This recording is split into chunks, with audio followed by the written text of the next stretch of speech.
up in the chat. A W. Ah.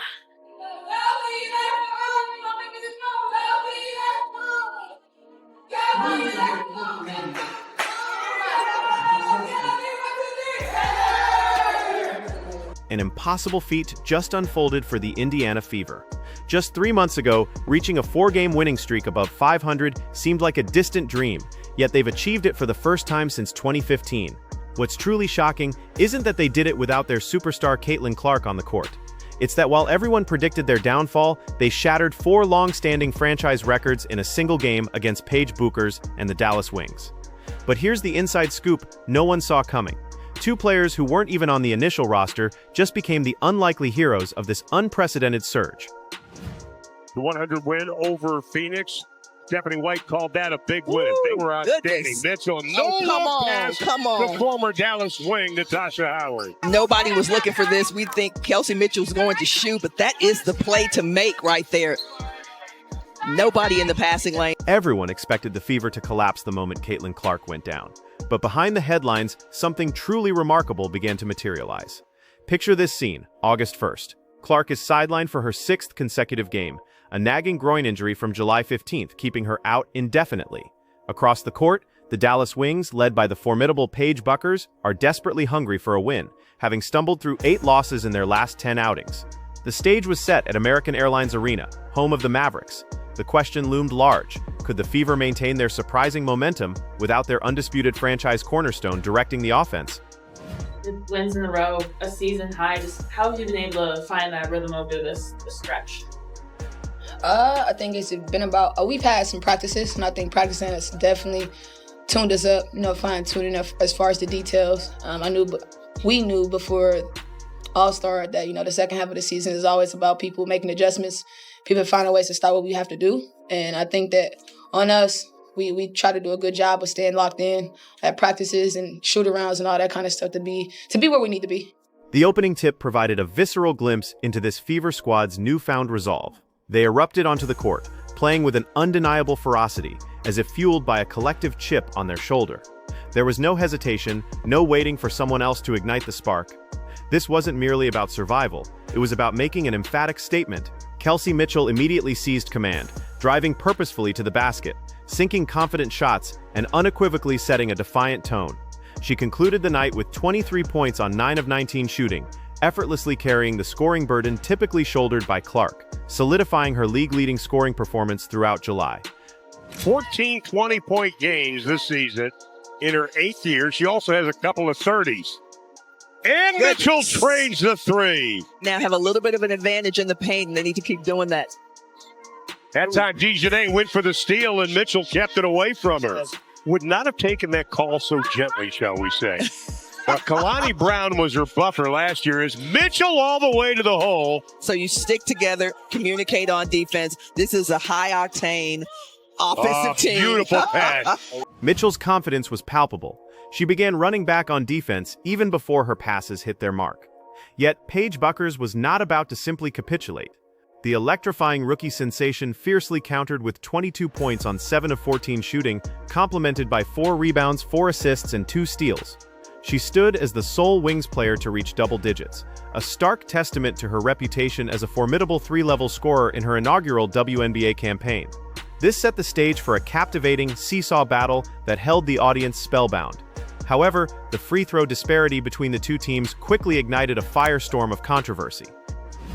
Game clock almost the same. Carrington, the spin move. No foul call. The officiating sparked immediate outrage. Dallas was awarded a staggering 25 free throws, while Indiana received a mere 13, nearly double the opportunities. Social media erupted with fans lambasting the refereeing decisions and openly accusing Bueckers of resorting to flopping to draw fouls. The frustration wasn't limited to the stands. Even Wings head coach Chris McClains voiced his deep dissatisfaction with the officiating crew in the post-game press conference. This contentious subplot cast a dark shadow over an otherwise thrilling contest, leaving many to question the integrity of the game's pivotal moments and what truly influenced the outcome. To the basket here, but you got to go up strong right there. Don't shy away from the defense because they will get out in transition. And Kelsey Mitchell doing what she does. Indiana up in Dallas. The real breakdown for Dallas, however, originated from an unexpected source. Satou Sabali, the reigning most improved player, suffered an absolute nightmare performance, mustering only 4 points, coupled with 5 costly turnovers. In the waning seconds of the third quarter, she dribbled haphazardly up court, unleashing an errant shot that left fans shaking their heads in disbelief. Her profound struggles became a pivotal factor in Dallas's systemic collapse, highlighting a glaring vulnerability that the Fever mercilessly exploited. This individual meltdown proved to be a critical turning point, derailing any chance the Wings had of mounting a serious comeback.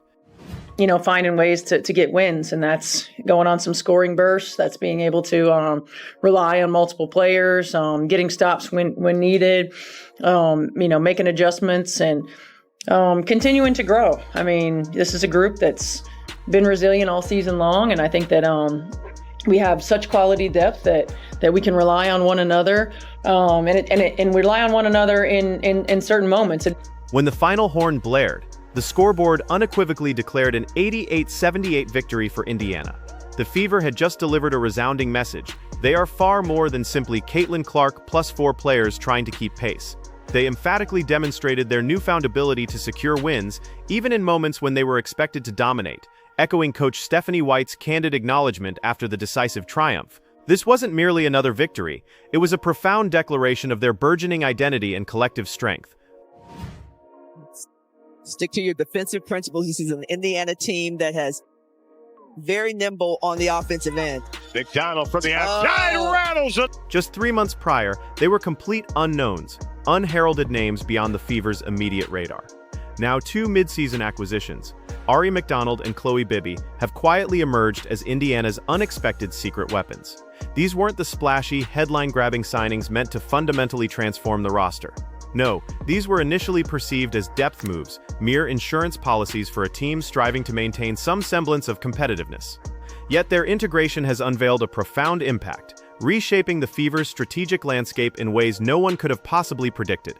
What was the real gamble behind these understated additions? She should have looked up and said, "Oh, aren't you an all-star?" And Cunningham completes it.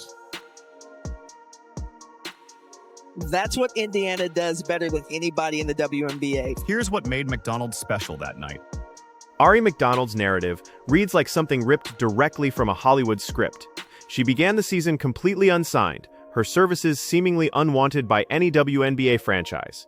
Then, on June 25th, the Fever extended a lifeline, a rest-of-season contract offer, following a brief stint on a hardship deal. Fast forward to this pivotal showdown against Dallas, and she's orchestrating the offense with veteran poise, dropping 15 points and dishing out 6 assists as if she'd been a core member all year. This stunning performance immediately followed her career-high outing against Phoenix, a game where she unequivocally proved her capacity to command the game's most pressure-laden moments. Yeah, I mean, I think the biggest thing with Ari is that she's dependable. And she's dependable not always for production, but she understands the impact that she can make in the game. And she understands how to do it, starting it on the defensive end, pushing pace, dictating tempo, getting to the rim, creating shots for her teammates, all of those things. And she's got an incredible awareness. And so she understands when she's hot, and she understands when somebody else is hot and how to get them the ball. But I've just been really proud to see her confidence grow in our system and the ownership that she's taking in being that leader on the floor for us. Her innate point guard instincts kicked in with remarkable immediacy, a testament to her profound understanding of the game. McDonald intuitively knew precisely when to push the tempo and when to meticulously slow things down, mastering the delicate art of involving every teammate in the offensive flow. Coach White swiftly recognized this exceptional court vision, praising McDonald's true point guard mentality and her acute awareness of her influence on the contest. Kelsey Mitchell herself hailed McDonald as a genuine blessing in disguise, acknowledging how seamlessly she stepped into the leadership void when the team most desperately needed guidance. I say Boston, the rebound to Mitchell. McDonald splits the D. Bibby, this is where she can extend the defense, and she's done it. For that nice jumper. Bueckers again, another double-digit game, 6 in the quarter. Here's Bibby, launches, buries the 3. Then there's the undeniable arrival of Chloe Bibby, who made an immediate and resounding statement. Coming off the bench, she coolly sank 2 absolutely crucial three-pointers in limited minutes. These weren't flukes, they were perfectly timed, momentum-shifting bombs that provided the Fever invaluable breathing room at critical junctures. Bibby's innate ability to stretch the floor instantly carved out expansive lanes for other players to operate, fundamentally altering the offensive geometry. Coach White lauded her remarkably swift integration into the system, emphasizing Bibby's quick grasp of playmaking and her unwavering readiness to shoot the moment an opportunity presented itself. You signed Chloe Bibby to a rest of season contract today. Just what impressed you about her on that 7 day and those 2 games she played in? Well, number one, just the way that she fit in right away. She gives us a different look from that forward position with her ability to stretch the floor. And particularly in 2 games where we really needed to create space for AB to go to work inside, she was able to do that for us. She came in and she learned the system right away. It just was such an easy transition, and she's produced. Bibby's audacity was a spectacle in itself. Those 2 monumental triples, delivered with such composure from beyond the arc, sent a jolt through the entire arena. It was a moment of pure, unadulterated defiance, an emphatic declaration from a player whose presence was initially overlooked. The defense, caught entirely off guard, could only watch as her shots ripped through the net, embodying the raw, unburdened freedom the Fever now played with. Her fearless approach didn't just add points, it injected a contagious confidence that rippled through the entire roster, transforming the game's emotional landscape with every swish. Watch the attention Boston gets. Opens up a lot for the guards. Here's Boston. Nothing she could do. No rebound, Howard. That's rebound number 9 to go along with her 9 points. Beautiful dish inside to Boston. What we'll do is share the basketball here. Just a little dump down to Boston. Paige Carrington rolls to the hole. Howard with a rejection. To the basket here, but you got to go up strong. These 2 unexpected figures, initially mere footnotes, swiftly transformed into the pivotal difference makers, propelling the Fever to their best winning record since 2015. McDonald provided the calm, authoritative point guard leadership they so desperately craved, while Bibby delivered the crucial floor spacing that unlocked the entire offense. Coach White's intricate system truly clicked because these players, defying all expectations, instantly grasped their roles and executed flawlessly. The Fever weren't merely surviving Clark's absence, they were thriving. But their heroics that night weren't the only pieces of history being written.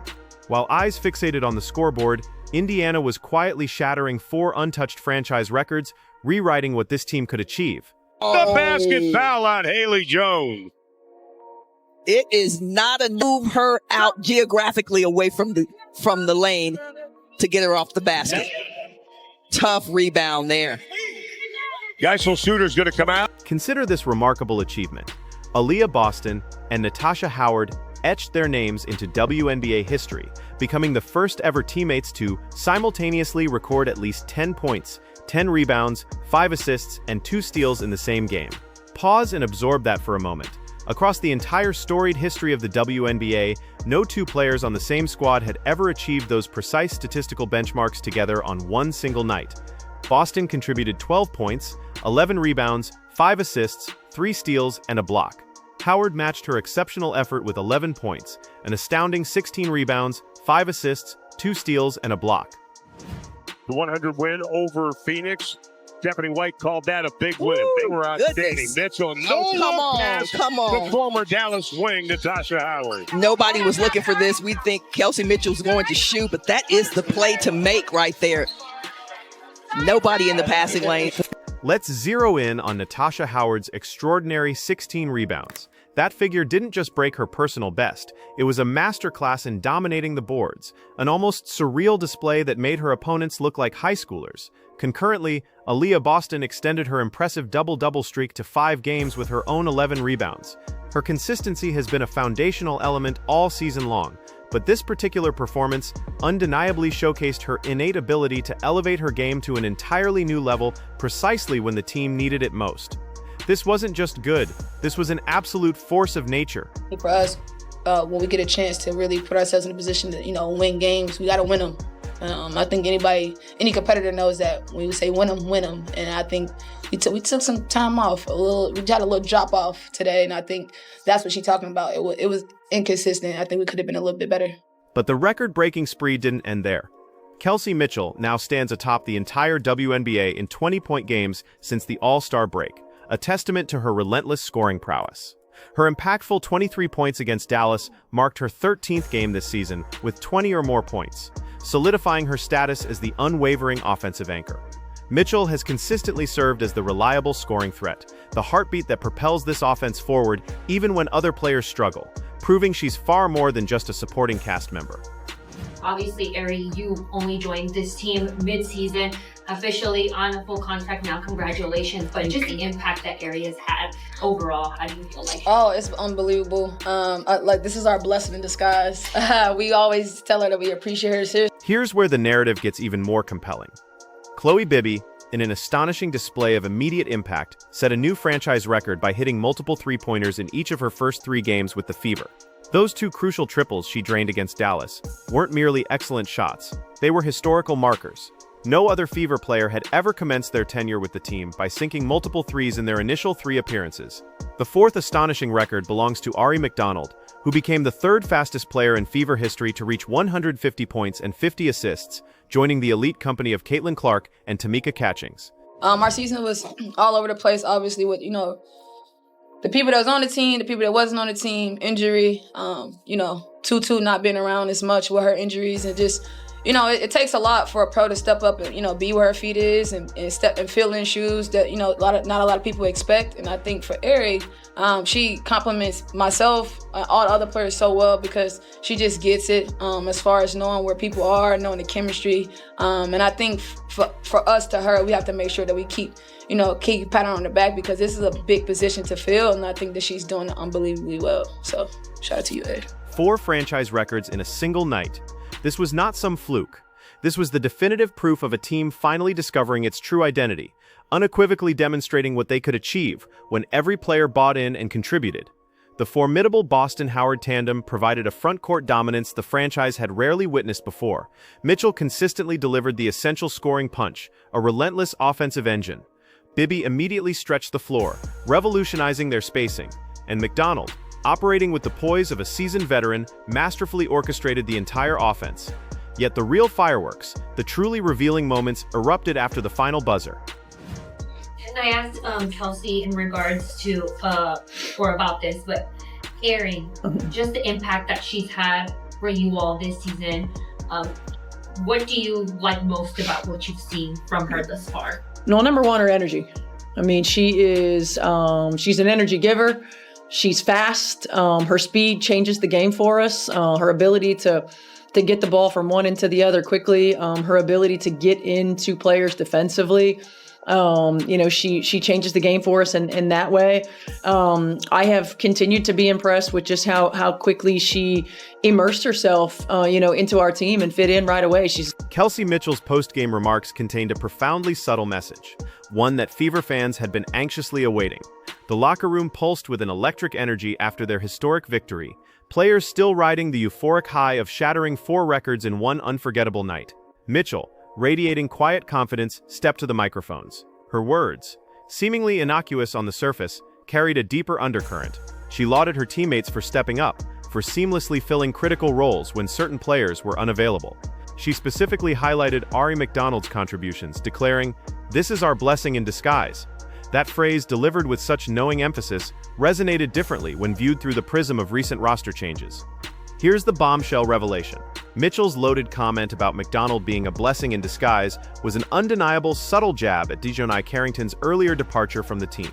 The Fever's decision to waive Carrington paved the way, freeing up crucial cap space and roster spots, enabling them to retain McDonald and ultimately sign Chloe Bibby. Mitchell's fervent praise for these new additions clearly suggested a team that felt remarkably liberated, unburdened, and more cohesive after those strategic changes were implemented. She delved deeper into McDonald's profound impact, stating, "We always tell her that we appreciate her seriously because our season was all over the place and it takes a lot for a pro to step up. Be where her feet is and fill in shoes that not a lot of people expect." This wasn't merely a commendation for McDonald. This was Mitchell candidly acknowledging the palpable improvement in team chemistry forged by the new roster construction. Coach Stephanie White emphatically reinforced the team's us versus the world mentality, celebrating how it was unequivocally paying off. White's unwavering focus on resilience and overcoming adversity organically became the bedrock of this team's identity, a mindset the players completely embraced. They started playing with an undeniable chip on their shoulder, a defiant attitude that translated directly into wins on the court. After the game, players spoke openly about their improved chemistry and their newfound competitive edge. There was a tangible sense of freedom in their movement, their collaboration. The energy felt distinct, the commitment to each other palpably stronger. These weren't just empty platitudes after a good win. This was a team that had undeniably forged its true identity through profound adversity. The anticipation surrounding Clark's eventual return injects another thrilling layer into this evolving narrative.